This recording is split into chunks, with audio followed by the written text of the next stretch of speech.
Сәлем достар, сіздермен бірге мен лайфхакер Айдос. Мен күн сайын сіздерге өмірді жеңілдететін лайфхактарды үйретемін. Ендеше не істеп отырмыз? Кеттік пе?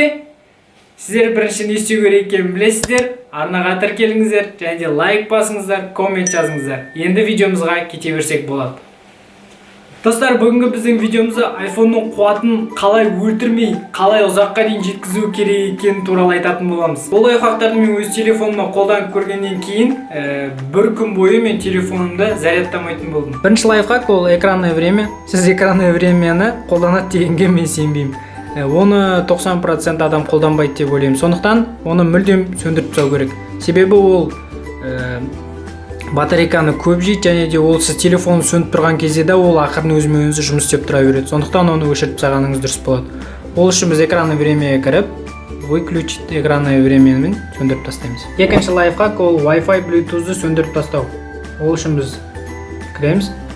Мына жерге AirDrop, Bluetooth, сотовый данные бәрін өшіріп тастағанымыз дұрыс болады, себебі бұларда өте көп батарея жейді. Уақытында ғана қосып отырмыз. Және тағы да бір айта кететін нәрсе, сіз егер де сейт жоқ жерде жүретін болсаңыз, сіздің соткаңыз сейт іздейтін болады. Сондықтан оны іздемеу үшін сіз авиа режимге қойып қойыңыз. Бұл да экономия энергия болады. Үшінші лайфхак ол уведомление. Уведомлениедегі біз керек емес бізге уведомлениелерді өшіріп тастау. Мысалы, маған мына жерде заметкидегі уведомлениелер керек емес. Оны біз ақырын осылай доступ уведомление арқылы өшіріп отырамыз.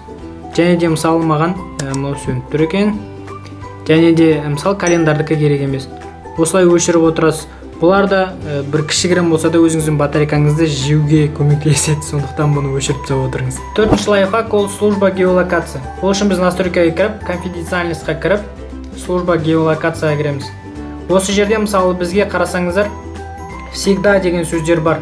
Оларды біз алып, при использовании приложения деп қоюымыз керек. Себебі бұл приложение кірген кезде разрешить доступ к геолокации деген автоматически істеп тұрады. Ал оны сіз при использовании приложения қойсаңыз, сіздің батарейкаңызды экономдауға көмектеседі.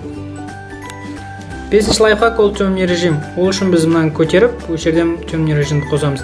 Және де айта кететін нәрсе, мысалы сіз Инстаграмға кірген кезде, қараңғы жерлерде мысалы сіз бір нәрселерді көре алмай қалуыңыз мүмкін. Сол кезде сіз яркостьіңізді көбейтесіз.